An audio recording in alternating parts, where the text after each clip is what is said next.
fasting, keep seeking, keep asking. Ask, knock, seek. That's Matthew chapter 7. Ask, seek, knock, and the door shall be opened unto you. God is going to change you from the inside out. That's all this is about. When you get healed, remember, when you're a person of Christ, that is not just for you, but for the others around you to see, because that's a testimony of God's goodness, God's grace, God's mercy. If y'all would have seen me 5, 2, 3, 7 years ago, you wouldn't even be looking at the Monica I am today. But that's what it's going to look like for you, for the people who have not started. You're going to look like what you look like.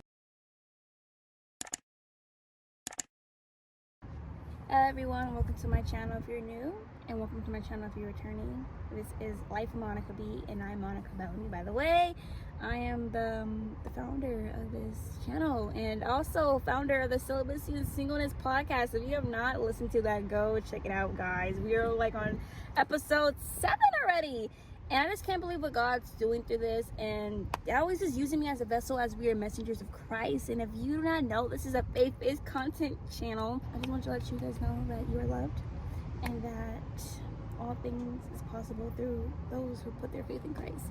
So I don't know where that's coming from or who needs to hear that, but I want to talk about the Healing Girl season. Hey, Healing Girl season, because hello. We know about the trends, we know about TikTok, we know about Hot Girl Summer, we know about all that stuff. But let me tell you, it's not what you think it is. It's not what they put it as on a 5-second TikTok, Instagram reel, YouTube short. It's not the same. And I want to tell y'all what I didn't know, but what you need to know. And how this Healing Girl season, Healing Girl summer, is turning out for your girl. It's kind of hot right here in the sun, but okay.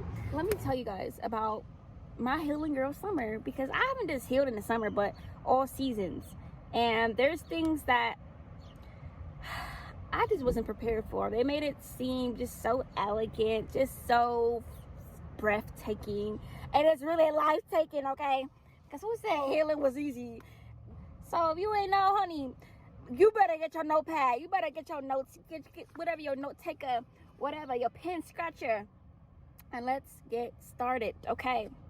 What I didn't know, and it could be so obvious, but you can know one thing but not know it fully until you go through it. And that was not making excuses that prevent you from your healing. Not many of you know this, and this is not a story time, but it can be whatever the Lord wants it to be. But I was making excuses for why I couldn't start my healing. I was like, I'm gonna start until my boyfriend start with me. I'm gonna start until I see this happen. I'm gonna start until I get to therapy. How about you start before you go into therapy so you can continue? How about you start before you get that boyfriend or girlfriend in your life and you continue to go despite who's with you or who's not with you? Because when you make excuses, you delay the process. Sometimes excuses helps us. Okay, motorcycle. Sometimes excuses help us to stay in our comfort zone, or they help us to feel comfortable. But when you heal, honey, it's not gonna be comfortable. So why are we being delayed from the promised land? That was for me, y'all. I just want y'all to know that I'm still learning these things as I'm growing through them. We have to put our excuses on the back burner. If we want to grow, if you're committed, if you dedicated, you like, yes, I'm tired of being stuck. I'm tired of being in the same situation. Is it your words that's holding you back? Is it your thoughts that's holding you back? Is it your fears, sis? Is it your relationships? Is it your friend circles? Because you're going to have to be very intentional about who is around you in your healing season, honey. You never know how much you truly grown. If you started and you didn't let your excuses get to you, you never know how much you truly grown until you go back and revisit that old place you used to be at. So it could be a mentality. It could be in a friendship. It could be an environment. Some people stay the same. Some things never change. And that's the reality. Sometimes you have to step away from a situation or a person.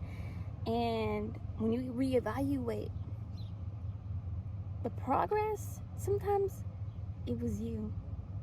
Sometimes leaving people where they are, that's okay. Because not everyone is committed as you are. Not everyone has the same goal as you. Not everyone thinks the same way as you.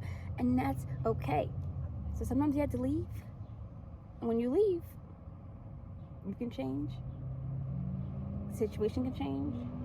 But what matters the most is that you change despite who did it and who did. So I have the air on if you hear a little bit noise. All right. Let me talk about grieving.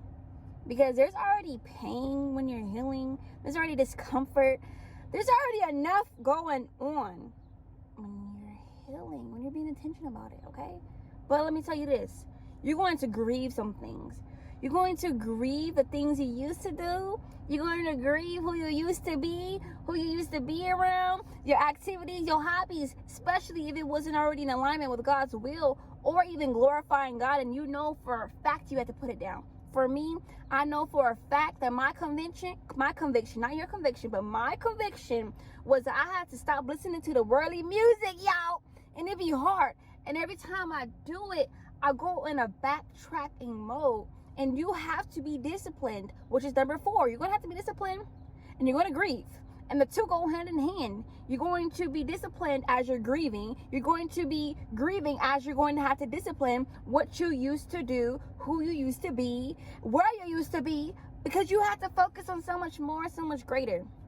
When you decide to step forward, there are things that are going to have to go behind you. And that is your past.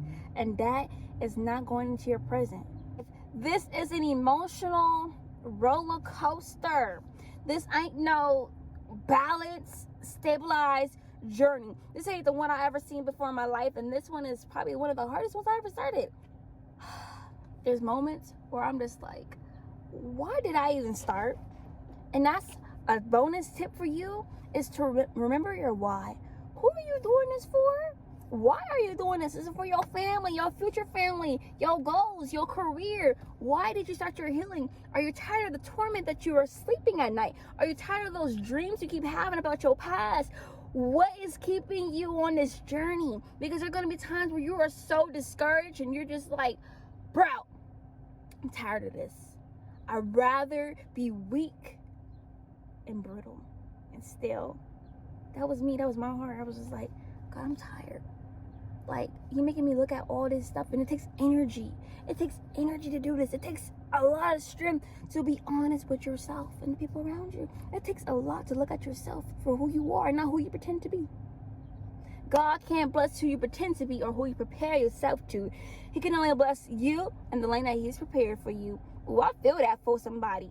I don't need your likes. I don't need your validation. All I need is a God fighting for me that says all things. All things, honey. Okay, that was just my Sarah Jake moment right there for a second. So let me tell you, number 6, let go of what no longer is serving you.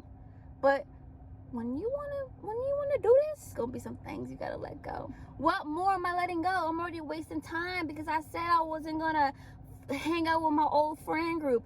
You already said you're already gonna grieve who you used to be. Now I'm letting go. It's like I'm getting less of me.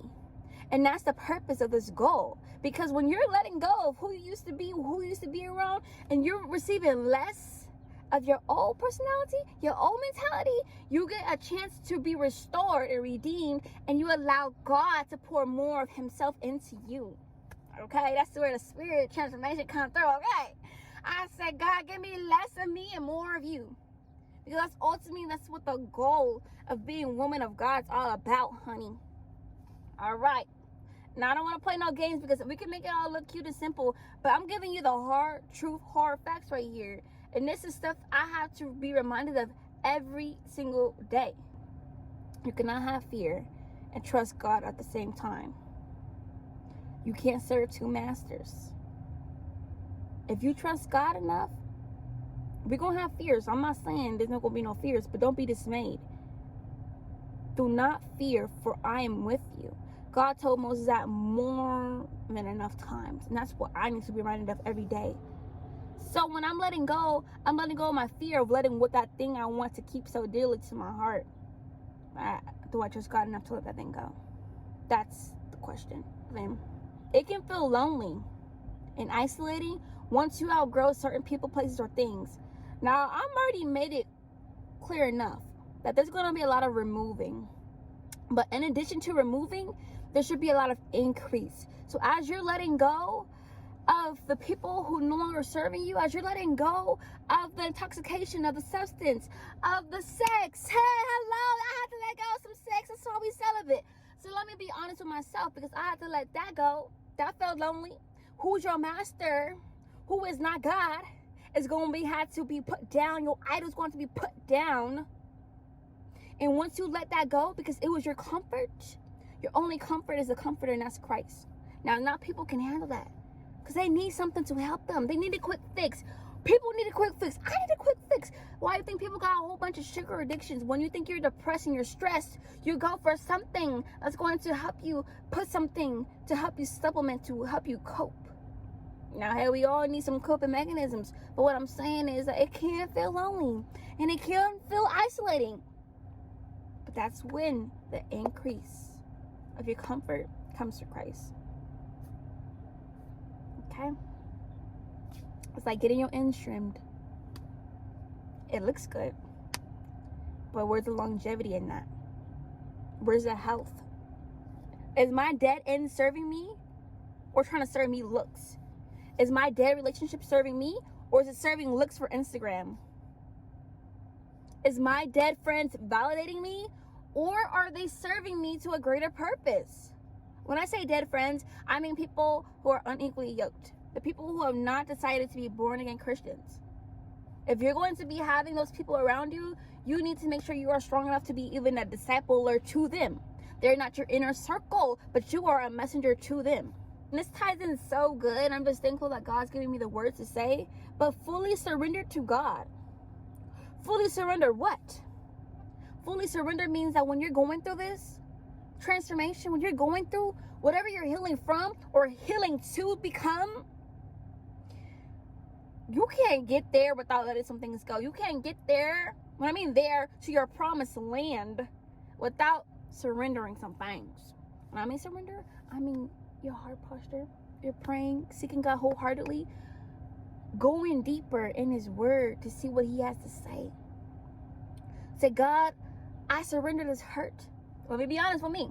God, because I don't even pray like that. You have to be real, raw, honest, and transparent. And I can't help it, because that's who I am. But not everyone's there, and that's okay. But this is how I pray. You don't have to pray in my words, but just be honest in your own language to God. And you be like, God, I know I want a family and I want to get healed. But why are you making me be reminded of the thing that hurt me so deeply? God, I feel this. God, I feel that. God, what happened to this? Why did he hurt me this way? Why did she do this to me? Why do I have to heal from what they did to me? Now, I have to say that because there's things I don't want to surrender, and I don't even have the time or the energy to do it until it just gets built up into me to where it's weighing me down, and I have no choice but to let that rainy cloud out. Now, I just want to tell y'all, I don't want to help y'all out, okay? I just want to tell y'all right quick. All right. Number 9, this is easy. This is real easy. The easiest advice that you should know, that is not an overnight process. It's not going to be today, not going to be tomorrow. It can be, depending on what it is. But when you have a wound, when you have a scar, there's different layers to the process. Each process in your healing serves a purpose. There are some things easier than others. I can say that there are some processes that are easier than others. One that's current for me, forgiveness. I'm going from unforgiveness to forgiveness. And that's been probably a continuing process. But I have graduated from other ones. And don't be hard on yourself when you haven't done anything that's been evident. Because healing is not always visible. But you know it is spiritual and transformational. It can happen emotionally, physically, psychologically, in any way. Don't limit what God can do. Don't limit what therapy can do. Don't limit what God can do through therapy. Because I know a lot of people talk down on therapy, especially Christians. And hey, I see a lot of things happen to there.